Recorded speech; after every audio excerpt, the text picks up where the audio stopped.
Baik, selamat datang di pertemuan ke-9 kuliah metodologi penelitian kualitatif kita.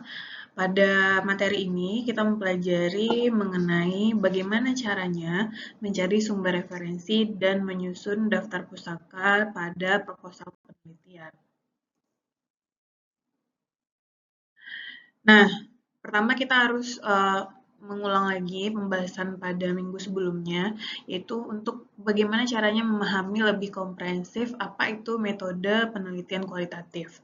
Di mana yang mesti kita ingat dalam keilmuan psikologi bahwa metode penelitian kualitatif itu melibatkan pendekatan yang sifatnya deskriptif dan juga interpretatif dengan tujuan memahami fenomena sosial secara mendalam.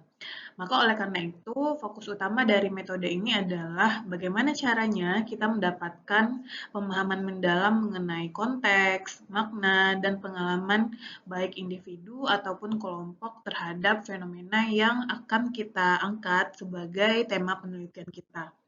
Nah, oleh karena itu, sangat penting untuk mengetahui bagaimana teknik pengumpulan data yang biasanya kita lakukan, yang sudah kita bahas pada minggu sebelumnya, yaitu berupa wawancara, observasi, dan juga melakukan analisis teks. Nah, dari hal itu, kemudian paling penting adalah bagaimana caranya kita mencari sumber referensi untuk dijadikan bab 2 dalam proposal. Di mana kalau di dalam penelitian kualitatif, sumber referensi itu bisa berasal dari berbagai media, termasuk di dalamnya adalah buku, artikel jurnal, makalah, media online, dan video di platform seperti YouTube. Dan ketika referensi itu digunakan, penting untuk memastikan bahwa sumber-sumber tersebut merupakan rujukan yang koheren dan relevan dengan topik penelitian yang sedang Anda tulis di dalam proposal. Sehingga ketika sumber referensi itu digunakan, kita bisa mencantumkan sumber tersebut dengan benar di dalam referensi. Nah, oleh karena itu, makanya dalam sebuah proposal penelitian juga penting untuk memperhatikan daftar pustaka. Di mana daftar pustaka ini adalah kumpulan referensi yang dirujuk dalam sebuah karya tulis dan merupakan komponen tak terpisahkan dalam sebuah karya ilmiah. Di daftar pustaka inilah kemudian kita bisa melihat apa saja sumber referensi yang kita kutip di dalam proposal penelitian kita tersebut. Nah, di dalam daftar pustaka itu sudah jelas ya memberikan informasi rinci kepada pembaca apa saja sumber referensi dan bisa digunakan oleh pembaca untuk memahami dan jika mereka memang ingin menggunakan kembali, mereka bisa memverifikasi sumber tersebut berdasarkan dari daftar pustaka yang kita buat.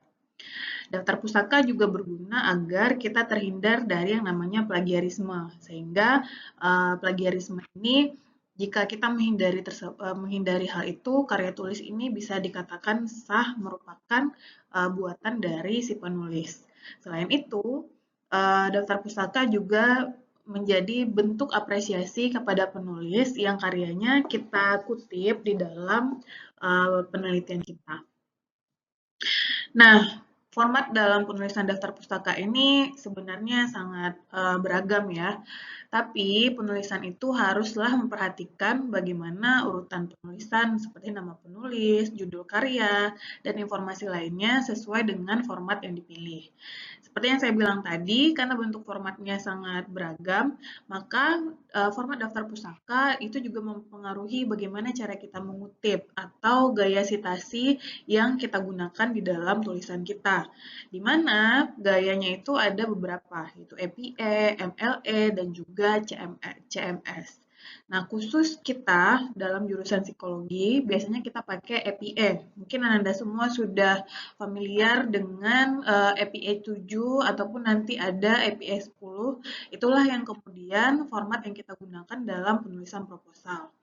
Dan yang jelas setiap jenis sumber referensi itu memiliki penulisan daftar pustaka yang berbeda. Makanya kita dari sekarang harus pandai untuk membedakan apakah itu artikel jurnal, apa itu buku, website, ataupun media-media lain yang kita kutip di dalam karya ilmiah yang sudah kita buat. Nah, di dalam teknik penulisan daftar pustaka sendiri, itu benar-benar harus diperhatikan bagaimana caranya penulisan nama penulis, tahun terbit, judul buku atau artikel, nama penerbit, dan tempat terbit, serta keterangan dalam penerbitan. Urutan ini harus diperhatikan tepat sesuai dengan format apa yang kita pakai. Nah, kalau dalam APA, tentu yang pertama kali kita harus cek nama penulis ini siapa. Tentu yang didahulukan adalah nama terakhir dari penulis tersebut.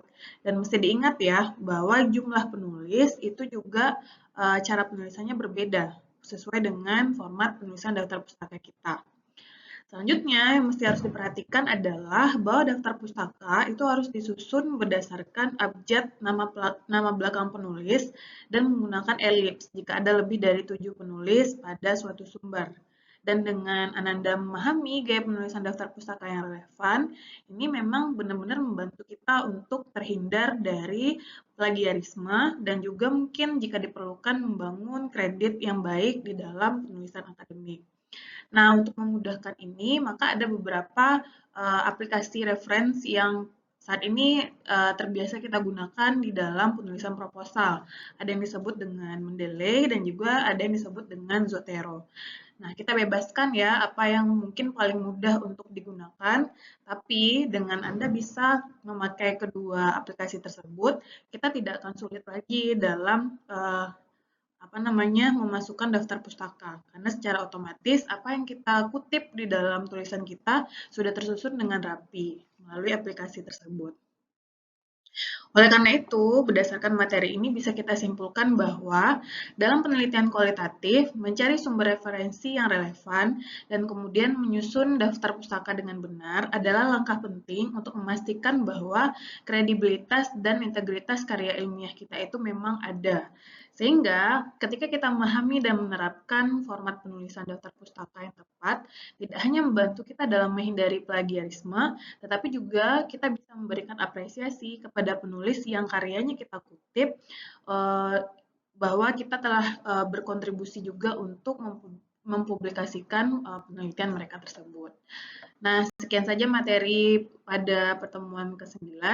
Saya akhiri. Assalamualaikum warahmatullahi wabarakatuh.